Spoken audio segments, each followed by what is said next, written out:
Hello and welcome to DDOCast episode 551, recorded live on Friday, March 8th. I'm your host, Patrick. With me this week, we have returning to the show, Evilbeeker. Hey, everybody. And we also have Axel.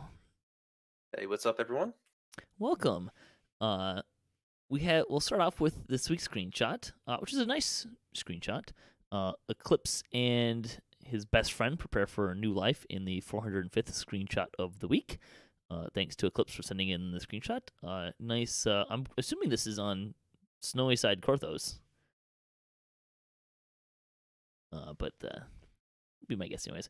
We like to talk about Dungeons & Dragons online nearly every weekend. You can watch us through Twitch, YouTube, the DDO forums, iTunes, or from our website, DDOcast.com. DDOcast is hosted by Cyber Ears, the awesome podcast hosting network, and shows are usually available within a few days of recording. Next show will probably be next weekend, maybe. I'll have to figure some of that stuff out. Anyways, you can stay up to it by following us on our social media pages or our website, DDOcast.com, with our calendar, which will tell you when I figure out if the next show will be next week, and how that's going to look. That's where it'll be. On the podcast this week, oh man, so many things to talk about. Less than last week, don't worry. It'll be a much shorter show than last week. We're not going to have a secondary part to this. We're just going to really go dive into the producer's letter and talk a little bit about what we know about Masterminds of Sharn and all that fun stuff. However, we'll just kind of jump right into game news. Downtime notice. So here's the downtime notice that came out. Wednesday, March 6th from 2 a.m. to 12 a.m. Eastern.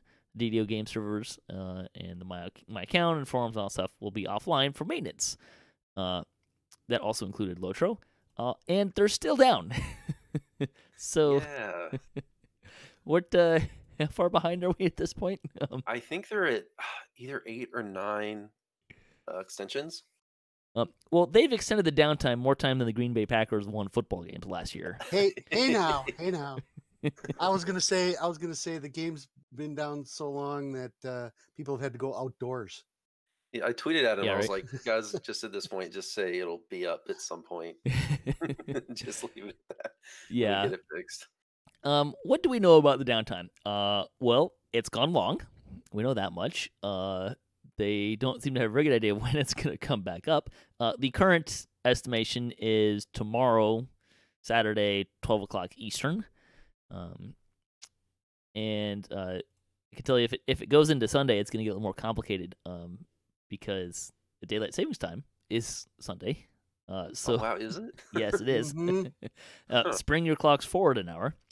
So the time calculus will get a little different for some people, which is just good to know just in general because, if you're paying attention to the times that they post and everything like that, this will affect that. See, other things we know about that, that's about it. My understanding, and what I've kind of heard through backdoor channels, not from any devs or anything like that, but my understanding is this is something that the actual data center is doing. I don't know that it's actually stuff that I don't think it's stuff that actually SSG is actively doing. I think they're waiting as well for them to tell them, hey, yeah, we can turn your game back on. Or it may be at this point that the server has finished the work and now they're trying to fix whatever got broke or whatever like that. So hopefully it will be coming up soon. In the meantime, we hope your friends are happy to see you again and rediscover who you are if you still have friends. And Don't drink too much. wear some sunscreen if you go outside. You're probably a little pale. All that fun stuff. Try not to burn the house down when you really learn how to cook. But no, well, hopefully the game will come back up soon. There was a long downtime previously. Someone posted on Twitter that it was like a couple years back. It was like March 8th to March 21st. I think that's supposed to be March 8th to March 11th. Yeah, I was gonna say I saw that too, Patrick, and I don't remember it being like more than a few days. Yeah, I feel like if it was that long, I'd remember it a lot more clearly. Yeah, someone posted like a month or something. I'm like, Yeah, don't a think couple that's days. true. No, that was another data center move too, I believe. Yeah, I'm not sure actually what that was. I don't remember. Again, it's been long enough in the past. But when this happened that time, they did come back and they everyone got credit for VIPs got credit for a couple extra days. I assume that will happen again. And that time they didn't announce that stuff until after it came back up either. I think part of the reason why they are waiting to announce anything is because they kind of want to see what it looks like. How long was the downtime? How what does that look like? I assume they would also extend the season pass holders by a couple of days. It's kind of a guess. But I don't. Yeah, so I don't know. Or maybe they'll throw everyone who has a season's pass, maybe a couple of freebies for the loss of daily dice rolls. I don't know what they're going to do exactly. Yeah, I would say they probably will. If I had to guess, I will be shocked if they don't do something at all. Yeah, I mean it's been 3 days. I would be really surprised too. Well, and it's not just us either; it's Lotro too. Yeah, exactly. Yep. So there you go. Hopefully they come up soon. I'm sure we'll get some sort of kickback from it. They did last time. And they've even done kickback like when it's just been down for a day. They haven't announced everything. They said they were going to give us more details, and then we didn't get any more details. So who knows? Yeah, I noticed the downtime, the amount between the times was getting a little bit shorter, and then until they extended it until noon tomorrow. But I thought that was maybe a good sign. Well, the first couple extensions were shorter, and then they kind of started getting longer and longer and longer. Yeah, they got longer. I think they started to get shorter after that, but I don't know. Well, people have to go home. I'm not planning to play this weekend. I'm just assuming it's not going to be up this weekend. I'm going to go see Captain Marvel or something. Yeah, it's a good plan. Yeah, there you go. Support Captain Marvel. So, and part of the reason I think that they're not giving us a lot of information is because currently, like, the forums are down too, right? So their only form of communication is Twitter and Facebook. Right. And I think there's some people that are confused because there's some people who don't really go to the forums and don't really understand that they tweet things out and they post things on Facebook. I've had a bunch of people commenting on my YouTube videos today, like, I don't know where to ask this, but I think the game's down. Yeah. Check the Twitter. Yeah. At DDO Unlimited, right? And at Saying Some Games, you can follow. If you're not following them, you might. It's a good way to do it because either that or Facebook. If you don't have Twitter or Facebook, like, what century are you living in? I mean, I'm sure there's people that don't have that. But anyways, it's a good thing to have, or at least be aware of.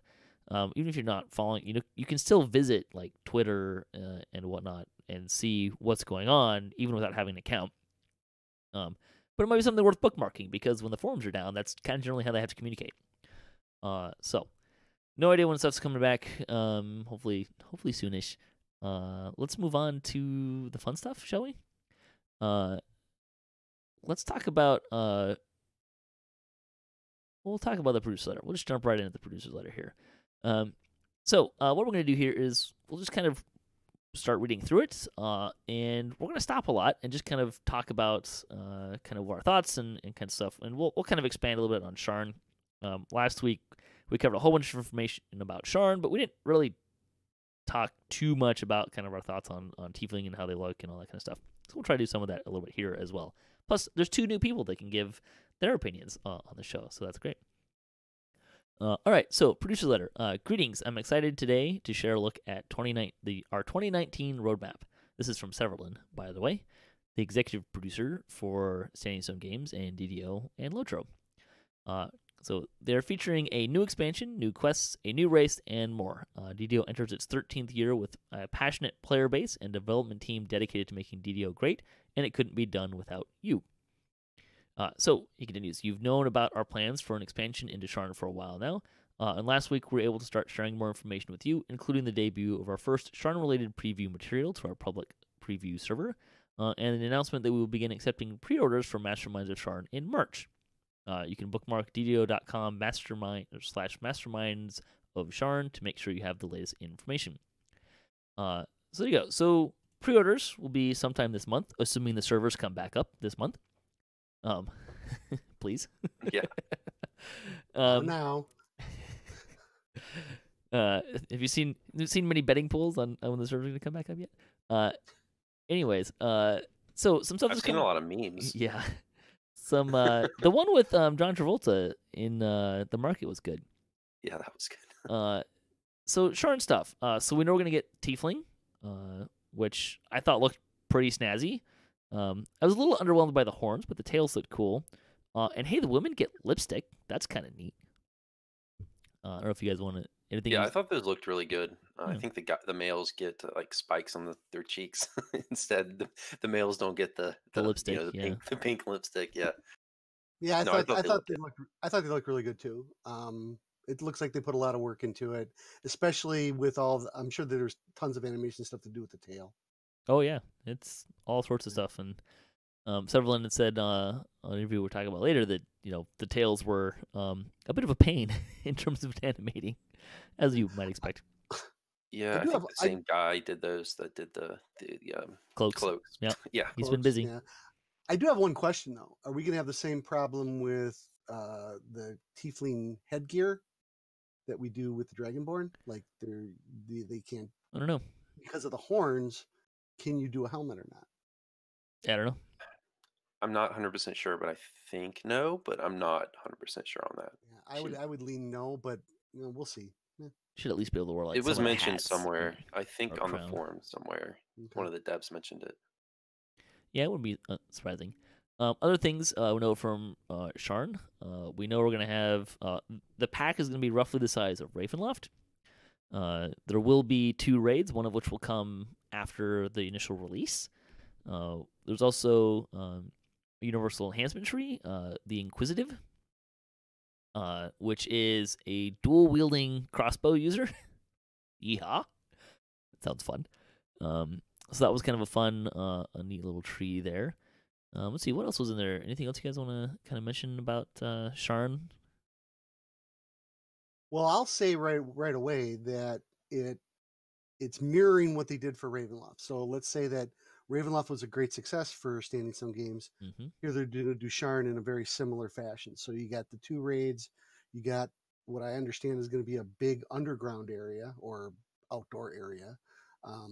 Plenty of quests, plenty of a new race, a new class, and I'm guessing probably around the same price point for those of you who are saving your nickels and dimes. We'll talk about that more in a bit when we get to an interview with Tolero. But yeah, I'm kind of expecting the same scale as Ravenloft, just in terms of size and what's going to be included. I'm thinking like about the same thing, pretty much. I know Seth mentioned an adventure area. I'm assuming probably about the same number of quests, and the raids working out really similarly with one included and the one coming out later, just like Ravenloft. Yep. And then for people like me, who I don't know very much about Sharn at all from a storyline perspective, so I'm kind of interested in going in there, reading through all the quests, reading through all the areas. Whereas with Ravenloft, I had played Curse of Strahd or ran Curse of Strahd, so I knew everything, even before I logged in for the first time. So that's exciting for me. Yeah, I kind of get the impression that it's not really an like a module, right? They're not calling this a classic module, so they're not following any content. So the storyline will probably be their own. Presumably, I mean, if for no other reason, then it's the prequel to this was Age of Rage, where they stole the beacon from Stormreach. So we'll see what happens. Sounds like there's going to be a lot of intrigue kind of stuff in there as well. So going back to the producer's letter, we intend to follow up Sharn with a new adventure pack set in the City of Towers, but you won't need the Sharn expansion to run these quests. Update 43's adventure pack will be free to VIPs and season pass holders. So that's kind of fun.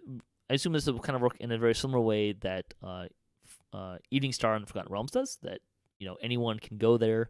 But some of the content you have to have, obviously you'll have to have the expansion to access, which probably means that a lot of like the kind of the quote wilderness areas or cogs or whatever, sounds like that will probably be gated. So the new stuff will probably be just port directly there, kind of a thing. Would be my guess, but it's fun though that they've got so much story that they want to tell that they need another pack to tell it in. Yeah, that's actually pretty cool. Yeah, if there's one thing I would like to see improved from Ravenloft is like what you're saying, a public area anyone can go to, and I would like Ravenloft. We didn't really have the public area; we had just the taverns. So that would be cool if they had a nice public area. Well, everything in Ravenloft is gated and is part of the expansion pack, so that kind of makes sense, for a lot of sense. But it's really nice, and they could do the same thing with Sharn too. But I'm really happy that they're gonna really look at expanding that story and what they're kind of telling and having the players go through. So that'll be a lot of fun. No indication of how many stuff will be in there. So that'll be update 43. Update 44 will introduce our next new class as well. More information about what this class will be is under wraps for now, but they'll have much more to share later this year. Probably just kind of, well, I'll do a timeline in a minute. But so, new class, that's exciting. I got no ideas what it's going to be. I have no clue. I think Beaker's got a bunch of... I have some theories. I've been working on this. This is, so... Let's see how many of these I can debunk. Yep. So if you look at the original Eberron world, all the classes that are presented there, we have. All the way through Warlock. So Warlock was probably the last one. Now, in 3.5, which is where Eberron came from, you had a lot of what they called prestige classes, which really in DDO translates to mostly enhancement trees or iconics. Correct, or iconics. So there really isn't anything there. So you kind of have to go back to regular D&D. Or, whether it be whatever edition. So the ones that stood out for me, the big ones, because there isn't any that I could find, there isn't any other core races in Eberron. So then you had to go to either first edition D&D, where you had variants of dwarves and elves. Okay, and then there's a couple of different variants of halfling. If they're going to do something like that, I mean, to be honest, I don't need another race of elves. Dwarves. We're talking class here, not race. Or I'm sorry, class. So, but from an iconic standpoint, they kind of match the two together. So, class-wise, and we were talking about this on DDOCast Splat. The Cavalier is an option, and that could actually be combined with Paladin. So, like a Cavalier Paladin. But the one that really stood out for me was the anti-paladin. Because you had, right now in DDO, a paladin can only be lawful good. In older versions of D&D, an anti-paladin was either lawful evil or just not lawful good. You say they're not going to be lawful evil because we can't be evil. Correct. You can't be evil. But the warlock class in D&D and regular D&D, you can be evil. There's also, from first edition, there's the assassin, but we kind of already have that with the rogue. I don't think we'll do that. But then you get kind of some of the other ones like berserker or gladiator or samurai.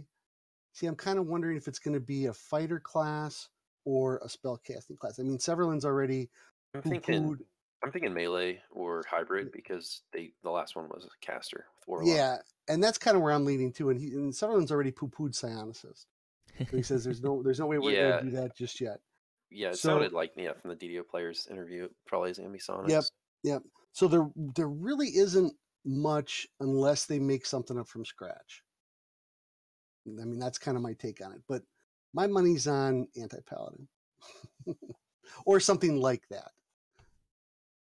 I don't know. That feels a little too esoteric to me. It might be, but I never thought they'd have Warlock, to be quite honest. So, well, Warlock's a little bit more kind of like, it's in a player's handbook, kind of a thing. Right. But everybody knows that Warlocks worship demons and fiends and great old ones and all this kind of stuff. So, from a D&D perspective, it would be kind of cool. But if you want to stick more with the straight up, something like a berserker or a battle rager, they would combine. Iconic combination would be a dwarf, probably, a gladiator, cavalier, or knight, maybe they turn Purple Dragon Knight into a more of a standard class and not an iconic. I mean, but functionally, like, how is a knight different than a fighter, and how is a berserker different than a barbarian? I think that one of the things that, and we'll talk, several did an interview with DDO Players News, which we'll talk about a little bit more. One of the things that he would talk about, and it sounds like they don't necessarily have the class really nailed down even yet. So part of that, I think, is when they're talking about what class is, what kind of a player experience does it bring, and how does it fit in with the rest of what's there, right? One of the reasons why they said psionics is not on the table right now is because they haven't really solved the problem of how do you differentiate psionics from our casters, because in pen and paper they work with a pool of spell points, but that's how our casters work in DDO, right? So there's some issues there and how that kind of works and meshes. And at that point, they had to figure out how to make psionics different than other casters, not just with different spells, but how do they play differently. And if you look at the classes that they've added throughout the years, right? Like they added Favor Soul, which isn't a really a pen and paper class. Sure. So that's where I'm coming from on a couple of these. Is like, well, they're not necessarily pen and paper classes, but they might have been prestige classes in the old systems. And there's a lot of prestige classes out there. Sure, but Druid brought us Wild Shape, Monk brought us Unarmed Combat, Warlocks brought the Eldritch Blast casting. Yep. So they all have distinct class features. So I think when you're trying to figure out what they're going to do next, you probably want to start looking at classes that have what's the defining feature that plays differently than something we already have right now. Well, a Cavalier, even though we don't have horses mounts? in DDO, we don't have horses in DDO, so that's off the table. So horses and lances, those were two functions of the Cavalier. But the Cavalier functioned better in heavy armor. They specialized more in martial weapons. So longsword, horseman's mace, flail, things like that. Those were the specialty weapons of the Cavalier. Sure. And being able to fight better in heavy armor. Maybe the DDO translation is more PRR, something like that. Maybe. It's as good a guess as any. It's a fun question to ponder, though. That's for sure. Yeah, I just think Anti-Paladin would be fun. How would it play differently than a Paladin, though? That's a great question. Maybe access to. Well, okay. Look at it this way: you have a wizard and you have Pale Master. You can be an evil cleric. Sure. Or you can cast necrotic spells. Take what the Paladin has. Maybe the Anti-Paladin isn't the undead bane of Stormreach. Maybe it's the humanoid bane of Stormreach. Maybe they're expert killers or something along those lines. So some things from the chat that have been suggested: Wild Mage, possible. That could be interesting. I think there's a little bit there. Runecaster, again, variations on casting, but options. Right. Assassin is suggested. I don't see Assassin for one simple reason. We have Assassins already. They're rogues. Yeah, there's no way. Like, what? Do that. How is that going to be different than what a rogue is doing? And I don't really see that. First edition D&D, a thief. The thief subclasses were assassin and thief acrobat, and we already have those. Right. So yeah. We'll see. I think there's. I don't even know where to nail it down to. Right, like a casting type or a martial type, or divine or arcane. Like there's a lot of different directions. Yeah, again, it could be something that they just made up. Favorite. Yeah, I was going to say, do you think there's a chance they'll just make something up? Yeah, absolutely. Because that's probably the best way to. If you have a unique mechanic in mind, you think would work with the game. Like making up a class would be, it's probably the best way to go about making that mechanic, because you might nail down a mechanic you think will work really well with DDO, and maybe no class out there fits it. Maybe it's a variant on Warforged, maybe something new that has a little bit of an Everon twist to it. Who knows? Yeah, maybe. Those are my guesses. There's a lot of fun stuff in there to guess with, right? And it's kind of fun, some of the fun speculation there. Let's see. Update 45 will arrive later in the year as well and feature the next classic adventure pack. they don't feel it would be too early to talk about it, so they're pleased to announce that Keep on the Borderlands will offer a new experience for players adventuring at the lower levels of the game. The classic pack will also feature several other dungeons, similar to what we did with White Plume Mountain and other tales. So yay, Keep on the Borderlands. This is, Severin has said, we talked about this last week in his interview there, and he talked about it again in the DDO Players interview. Keep on the Borderlands is intended to be an alternative to Korthos for experienced players.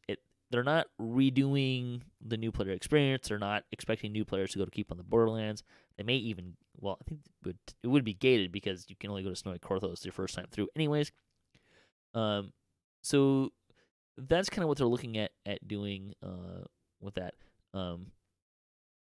So Keep on the Borderlands. Well, I know Evilbeeker's excited about Keep on the Borderlands, mostly. I am for several different reasons. It was the first D&D adventure I ever played.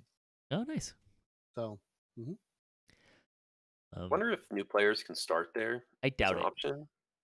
I highly doubt it because the game is already set up to. They force you to go through Snowy Korthos. Well, I guess they don't technically. If you do a veteran, I don't think you have to. But they kind of really drive you into Korthos, which I think is good because I mean, they've already said that Keep on the Borderland is not going to be a new starter area. It's not going to be hand-holding. It's an they recognize that, reincarnation is a major part of the game, and they don't feel that it makes any sense to do. They want to give players more options than just Korthos, right, at the lower levels. So it's not going to have introduction mechanics. It's not going to hold your hand. It's not going to tell you how to do different things. It's just going to be an alternative content for that level range. And unlike Korthos, it'll probably have Reaper quests in it. Maybe. We'll Maybe. See. Do they have Reaper under level 4? I don't think they do. Yeah, they do. Yeah. Oh, they do? Okay. It's just Korthos is locked out of Reaper. Yeah. Yeah, you have to go to the harbor for it, but they do. Oh, okay. Although I'm not sure if I want to be doing Reaper level 1. Sounds scary. My last life, or my current life, I did info is key, and I got to the end at level. I think I'm like level 3, and there were 2 Reapers in the end fight. That it did not go well, not well at all. Oh gosh. Yeah, it was a little surprising. But yeah, so Keep on the Borderlands.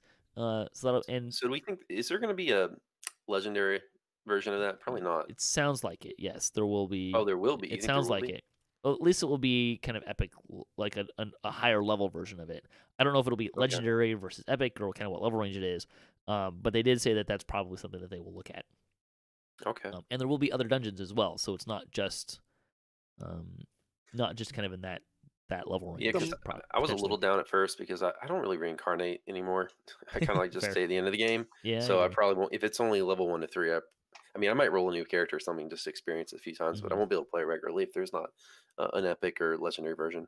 I would be surprised if there wasn't, just because there's so many people that don't reincarnate a lot. So, So the module itself is a keep, which will probably be the main hub, and then you go out to the wilderness surrounding, which is the caves, and then there's several different other encounters in the original module. That's probably what the other adventures or other dungeons will be. Sure, that makes sense. Yeah. Let's see. So let's speculate a little bit on timing, shall we? Update 42 is the Charn expansion. So pre-orders are going out in March, permitting that they get the servers back up and the website back up. That puts, timeline-wise, that means we're probably looking at the Charn expansion hitting probably somewhere late April, mid-May is kind of a time frame that I would guess that we're going to see that. Then it says so update 43 will be another adventure pack for VIPs. That's probably going to be, if we follow kind of the cadence they've been going with, I would say it's probably going to be August-ish. Late summer. Yeah, it's late summer. Update 44 says the only thing they give us about Update 44 is to introduce a new class. Well, if you think kind of like timeline-wise, that's probably going to be the update where with Night Revels, or around when Night Revels usually comes out, which in the past couple of years has been a much more low-key, not really much content, more stuff like a new class kind of thing tends to drop in kind of around that time frame. And then update 45 would probably be, December, maybe even into next year, depending on where they are and how much it gets slipped back and stuff like that. So, yeah, we'll probably get maybe like Isle of Dread, like 2020, maybe like April. Probably. If I had to guess. They're definitely not going to do Isle of Dread next, just because one of the biggest things about Isle of Dread is the number of art assets they need to create for that. Or Keep on the Borderlands. They could always just change their mind too. They didn't. Yeah, that's true. Committed to it, as far as I know. So we could not get it at all. Let's see about Keep on the Borderlands though. Is one of the things they mentioned with Sharn is we're gonna have goblins now, which will be kind of integral to Keep on the Borderlands, at least to my understanding, having not ever played it. Nope, goblins, undead skeletons, things of those nature. Right. I don't believe there's kobolds at all in Keep on the Borderlands. Probably for the best, right? All right, some other stuff that they kind of mentioned here. Let's see, some other things they're hoping to do this year. So again, this is hoping. They may not happen. They would like to work on Epic Destinies with a few targeted changes per Destiny. Mainly, I think what they're going for there is they want to kind of get all of the some Destinies just aren't played as much, and they would kind of like to see more play out of certain Epic Destinies, probably like Magister, as an example. It's probably the one yeah. I mean, if you're a melee and you're trying to get Arcane Past Lives, Fate Singer's at least there for you. Yeah.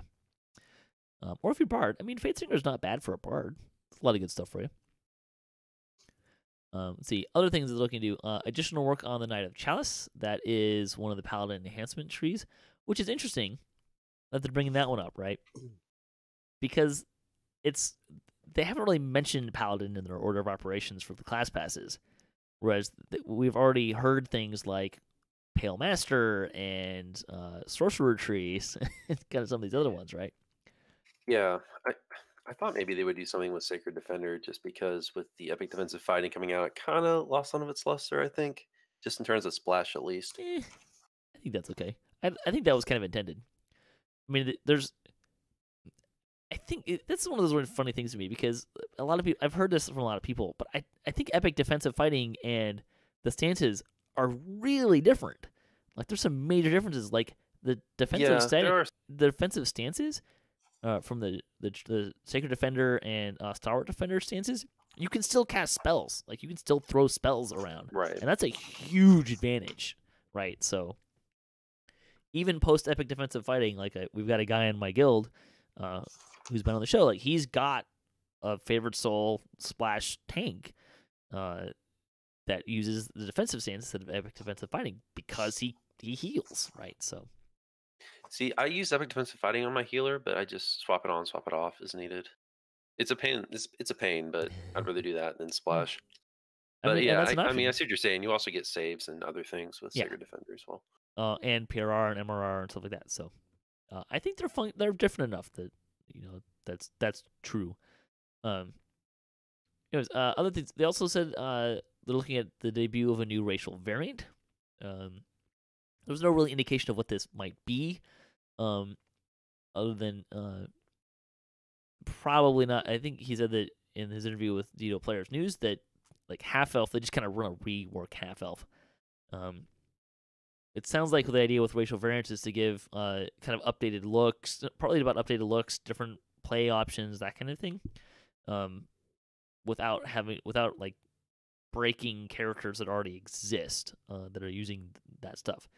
Having said that, I know he wants to change Half Elf because they're unhappy with how some of the stuff is working and some of it's broken.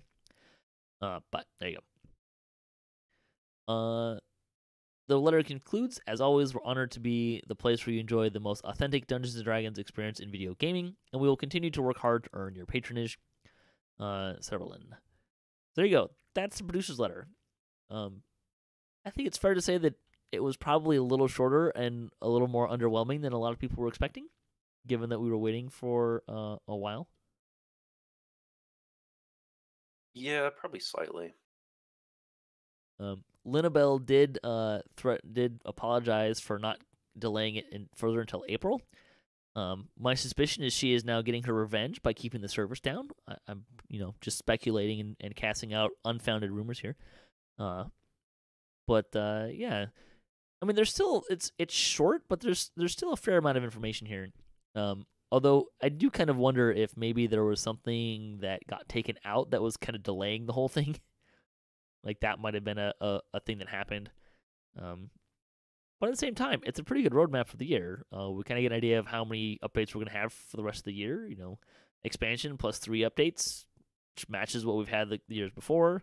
2 more adventure packs and kind of probably a smaller updates. Again, kind of matches what we had before. So, yeah, I don't know.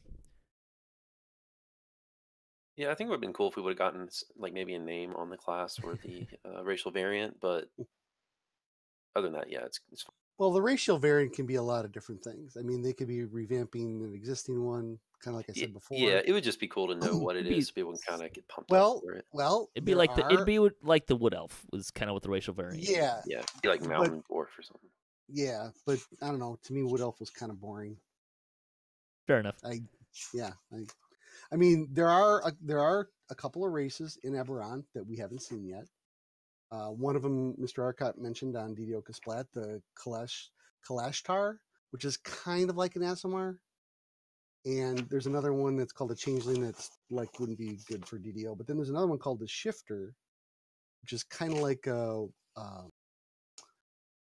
what they call the Wear Touch, so somebody with lycanthropy, which I think they could do in DDO since we already have druids that can turn into wolves and bears. Sure.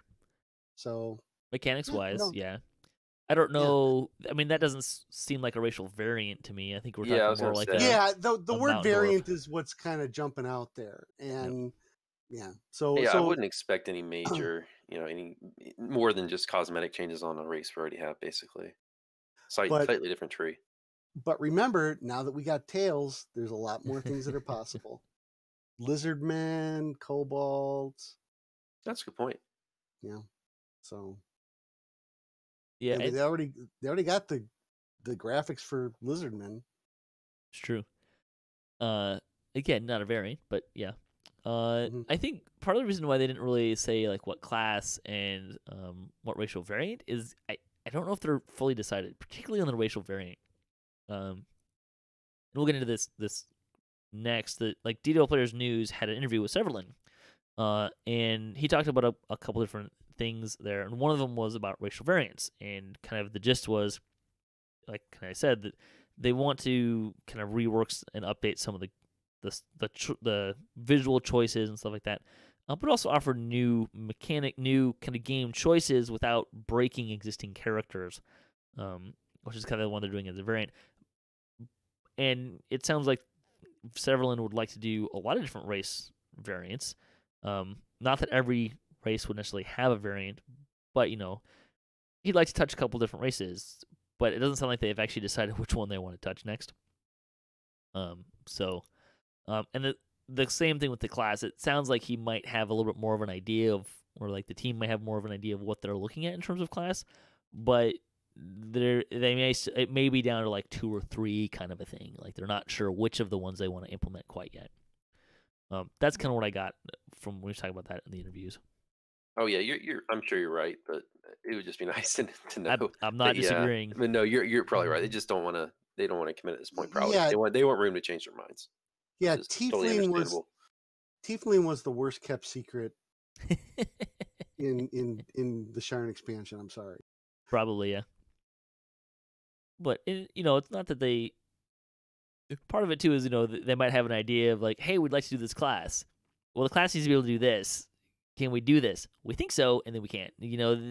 That's one of the reasons why they kind of always hedge their bets a little bit. So, other things that Severlin talked about, besides when he talked about Keep on the Borderlands and Isle of Dread, which we haven't really talked about here. You want to give us like the 30-second synopsis of Isle of Dread, Mr. Beaker?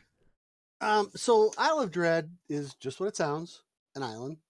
And in the original adventure, the players found a map, and then you would take that map to the island in search of, treasure. Sunken treasure, the typical island quest. But the huge thing with Isle of Dread was dinosaurs. So that was kind of the introduction of dinosaurs, troglodytes, lizard. There was like a lizardmen were like one of the first places that lizardmen came from.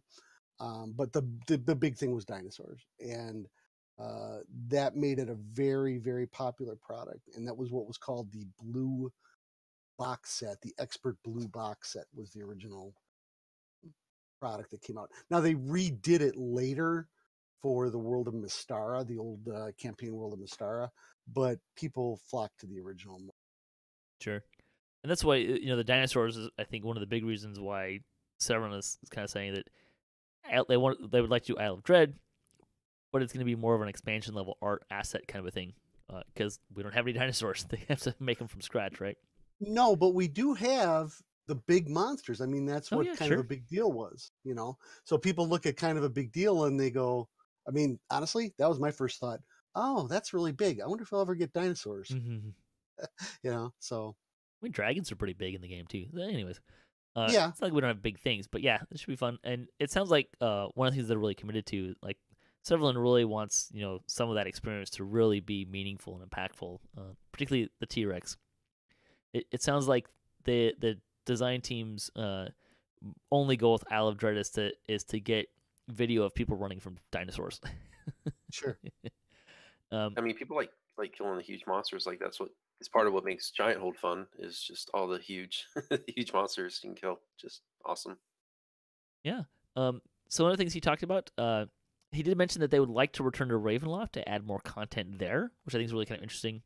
I think they would have to probably tweak Ravenloft a little bit, or at least make like Into the Mists a free quest, so you can actually get into. One of the reasons why they've never added things to like King's Forest, or Stormhorns or Waylands, because those are locked behind expansions. So it's kind of a different mechanic there. So it sounds like if they did that, I would assume that they would kind of open it up a little bit so more people could get into Ravenloft. Probably also the Explorer area, but I'm not exactly sure what that would look like. I don't think they are either. And there's no timeline on this or anything. He just said that they would like to return to that area and add more content. Partly because it has a different feel of the game, right? Like it's very more horror inspired than a lot of the rest of the area. So yeah, people really liked it. Makes sense. Mm-hmm. Did really well. There was one untold story from Curse of Strahd that they didn't do. Ooh. And that was the werewolf den. So where do all the werewolves in Ravenloft go? And that was one section that they didn't do. Nice. Another thing he talked about, and Tolero kind of talked about this a little bit in her interview, which we'll talk about next as well. We're getting minor artifacts, and basically what I was able to kind of piece together. What this looks like is it's going to be items that will function very similar to sentient weapons with a couple of major differences. An item will drop with, I don't know if they're named items or random items, just items that you can wear. You can only wear one minor artifact at a time. You can have more than one, but you can only wear one at a time. They will have a certain number of slots that they can unlock when you find them. And then you will feed, like with sentient weapons, you have to feed... They will come with one open filigree slot, and then you have to feed them to open up other ones. The fun thing here is that you'll be able to kind of add them to your filigree sets from your weapons, so you're going to get more filigree slots just right away, assuming you can find one that fits in your gear. So this sounds really exciting. They do, with sentient weapons, you can pull the gem out and feed the gem to a different voice or move the gem around. You won't be able to do that with artifacts, but to compensate for that, it will cost less. They will need less XP to level up, as it were. But they sound fun and exciting. I hope they talk. They won't. Because a lot of the old ones talk. So they don't have personality. They already said that.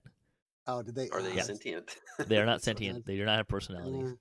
That's disappointing. But you're gonna get your Axe of the Dwarvish Lords, hopefully. Orbs of Dragonkind. I mean, all the classic artifacts. the hand of Vecna or the eye of Vecna. That would be cool. Ooh, I don't know if they'll go that far, but yeah. But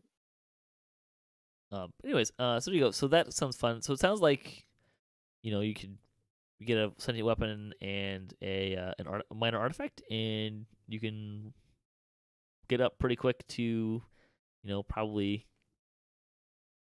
Sounds like easily you'd probably be able to get to like 5 on your sentient weapon and 2 or 3 on your minor artifact. So, but opens up a lot more filigree options. That's for sure. Well, I wonder if they're going to fold over the White Plume Mountains into those, though. So if you have Black Razor, can you have another of these newer artifact? Whereas Black Razor is an older. It's a sentient weapon, or they're weapons, right? The artifacts are items. It's still an artifact according to the old rules. But the game DDO does not define it as an artifact, though. Okay. Minor that was my question. Yeah, nothing in the game currently is a minor artifact. They're brand new. Let's see. That kind of covers everything. I can't tell you what the bonus days are. The forums are down with the server stuff. Assuming they will come back up with it. But so there's no bonus days to tell you about. There's no sales to tell you about. It can't tell you anything about that. Hopefully, again, when the servers and the come back up, we should get the game back and the forums back.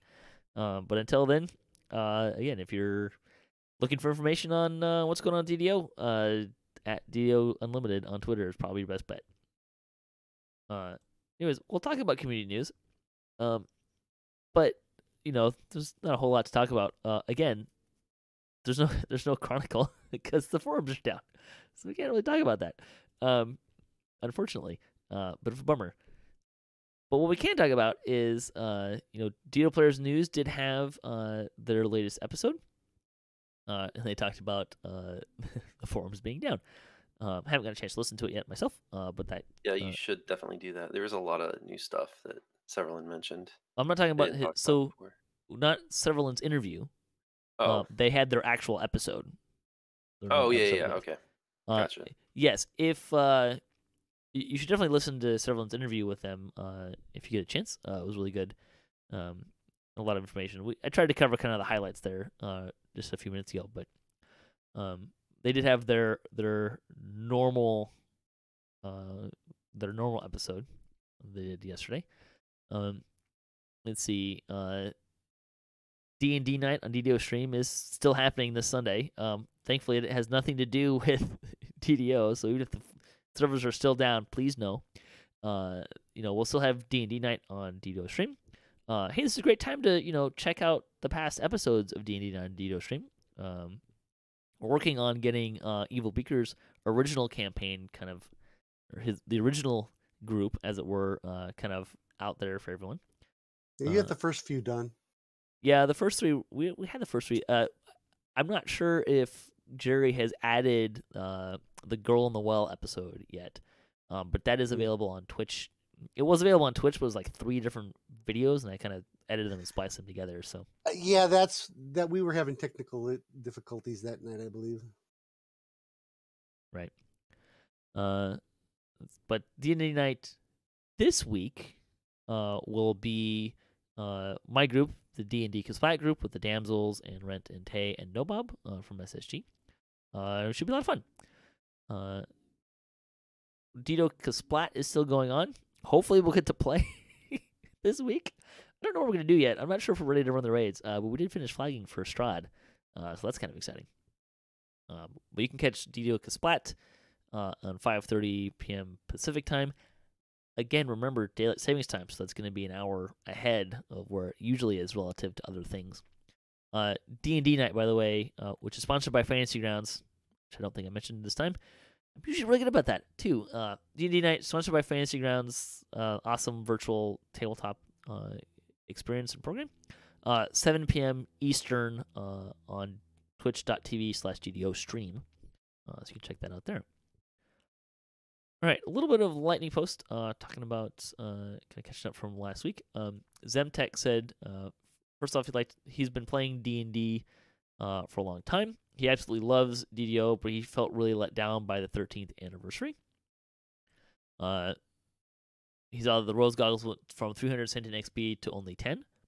We knew about that, I don't know, a couple months ago? Or we knew about that well before it came out.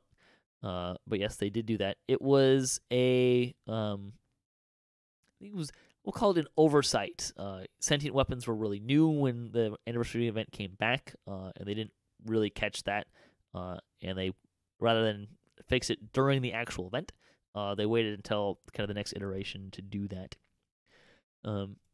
See, he said, also you would have at least thought that it would be, you get more, then you get more party favors, like 13 party favors per run at level. They've never really tied that to the year, but they did up it, so that was nice. Also, the cloaks are really ugly, at least all the ones he's seen so far. I think the Reaper cloaks are the coolest ones, especially the green. Yeah, I'm still a little on the fence about the cloaks myself. I think they look kind of nice, but I don't think they really fit in the game very well. I do really like the Reaper cloaks, though. Not the green one. I don't really care for the green color, but I do like the Reaper cloaks. It said, how about giving us something that we can actually use to improve our characters like in the past? I guess he's just really sad that DDO did not do more for our 13th anniversary.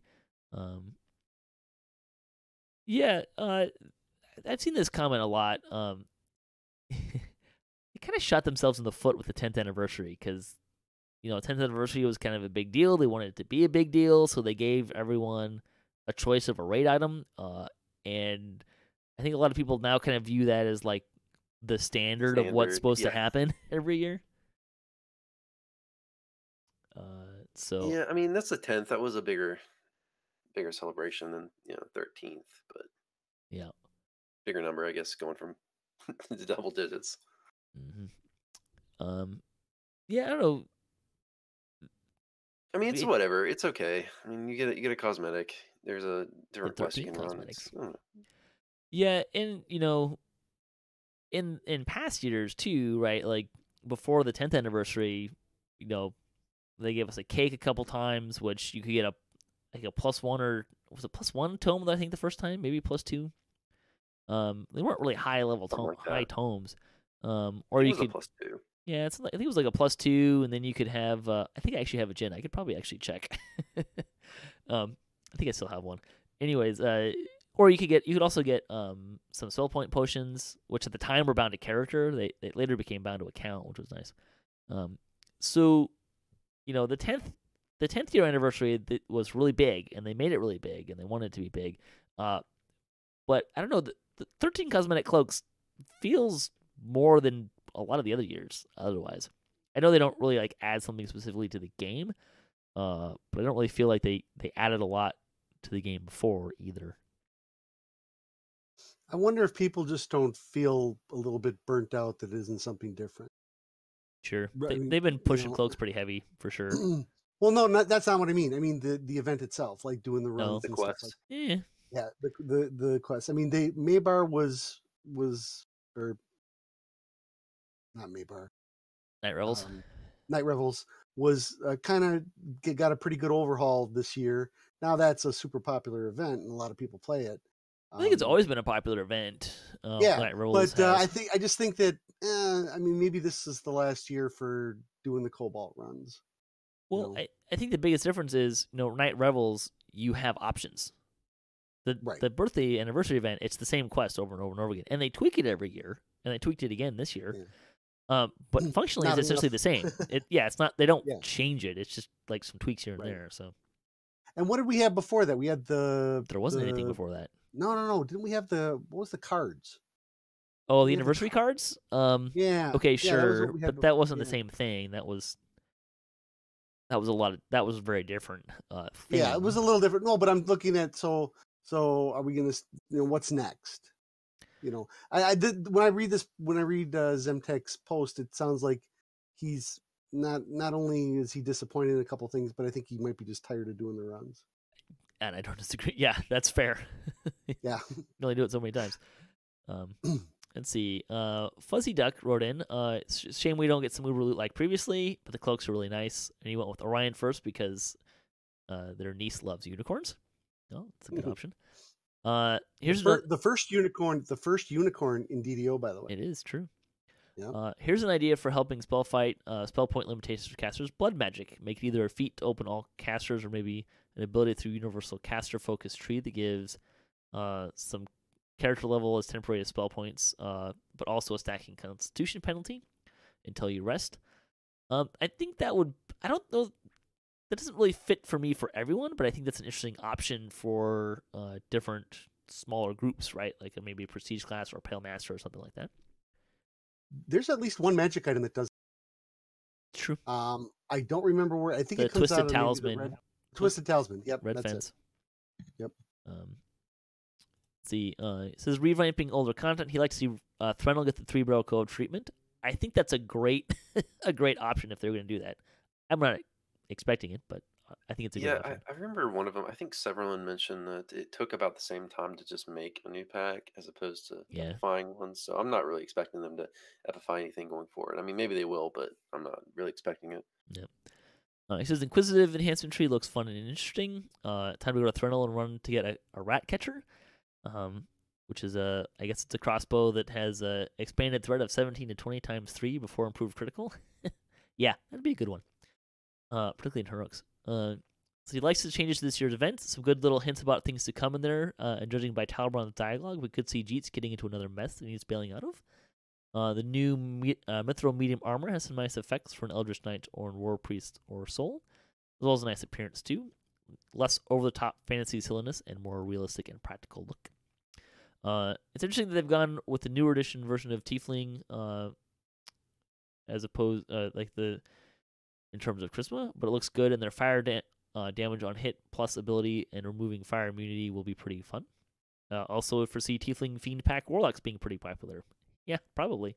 As well as Eldritch Knights. That would actually be a really good combination because you can add the spell power in there. So, the Bard one looks nice too. Did you ever dance with the devil in the pale moonlight? I'm sure we will see some screenshot of the weeks that do that. All right. Before we close out, I skipped over the 13th anniversary interview video from Tolero that they put up this week, and some things that I kind of wanted to call out from that. Some things she mentioned. The biggest kind of interesting thing I think was talking about the tiers of expansion. So some people were asking in the chat too earlier, what is the expansion going to look like? They're planning on doing 3 tiers like they did for Ravenloft. She said that roughly the same price points, but they're not really ready to announce what the price points are and what's in them because they're still trying to figure that out. So it's kind of a back and forth thing, right? Like, what are you going to put into it, and then what's the cost worth, and kind of. But they're kind of targeting a similar thing to what they did with Ravenloft. Some things that she mentioned, they're looking at maybe a really big augment bag. She did also mention that if you're getting the Tiefling Scoundrel in Iconic Hero, they will probably do a character slot. So the packs that have that will likely get a character slot as well. So you can play your new Iconic as well. So, is there a maximum number of character slots you can have? Yes. Asking for a friend. Yes, but what it is it's a cap in the sense that there's only so many available. So, if you get a certain number to start with if you're free to play, you get a certain number if you're premium, which I think free to play is 2 and I think premium is 4, but don't quote me on that. And then VIP, it used to be 10, and then they add. I'm not exactly sure where the math works out.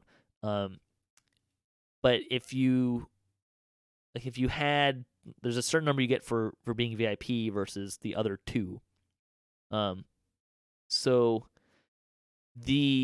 then the way it works is, you can buy character slots, and there's other things that just give you characters. There's other ways to get character slots, right? So the expansions have oftentimes come with a character slot because they're giving you more character types. I don't know if it's always been true, but I believe that was true for Ravenloft. But that's the way it works. So is there a cap? Yes.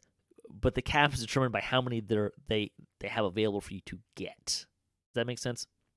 Yeah, absolutely. You can always go to another server. It's true. A lot of people don't really want to do that. But yeah. I want to say that the cap is currently somewhere in the 20s. I don't actually know what it is off the top of my head, but I think it's in the 20s. I think I'm not sure if I've bought a character slot before. I might have bought one or two. But I think I have like 16 or 17 character slots, and I have not bought a lot of character slots, if at all. So, there you go. So in any case, the big takeaway from Toledo's interview was we should expect roughly the same as Ravenloft. Like we said earlier, I think Ravenloft is kind of their metric because it was very successful. So there you go. All right, Evilbeeker, do you want to plug some stuff before we head out? Sure. First of all, you can check us out for, like Patrick mentioned before, D&D night on DDO stream. I also run a bonus D&D night. It's usually on Fridays, although this month we're going to be the 5th Sunday of March, and that's my Waterdeep Dragon Heist with Bonnie and Drac and a ton of other fun people. And you can watch us on. We don't stream that on. Normally, we don't stream it on DDL stream. We stream it on my Twitch channel, twitch.tv/Evilbeeker, and then the games are posted to Evilbeeker Gaming and our D&D night YouTube pool of video that Patrick has been diligently working on. And then you can follow me at Evilbeeker on Twitter. And if you check me out this weekend, I'll be posting probably a bunch of photos from my trip to GaryCon tomorrow. Yeah. Have fun. Gonna try. Axel, you want to plug your channel? Sure. Yeah, you can find me on Axel's DDO channel on YouTube. Uploaded, I think, 3 videos the past couple weeks. So probably with more stuff coming with Sharn, I'll be uploading more often. So that's the main place you can find me. Also at AxelAlexK on Twitter. So thanks for listening to the show. Thanks, folks, from the chat room. We had a fun chat room tonight. Let's see a bunch of folks hanging out there. And thanks to Evilbeeker and Axel for joining me tonight.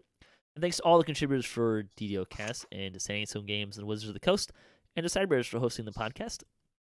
We'll wish SSG some nice luck and speedy skills and whatnot to getting the game back up and running. If you'd like to support the show, you can visit our website, DDOcast at DDOcast.com, or you can support us on Patreon. If you have a DDO-themed webpage or you Twitch DDO and you'd like to be featured on our website, you can email me, DDOcast@gmail.com. You can hit us up at DDOcast.com for show notes, MP3s, our calendar, previous shows, and other fun stuff. And if you'd like to be a part of the show, if you have a comment on this episode, a question you'd like to hear us answer, or a topic you'd like to hear us discuss, or you just want to say hi, you can leave a comment, or you can email us at DDOcast@gmail.com. You can also find us on social media and follow us for the latest cast updates at DDOcast on Twitter.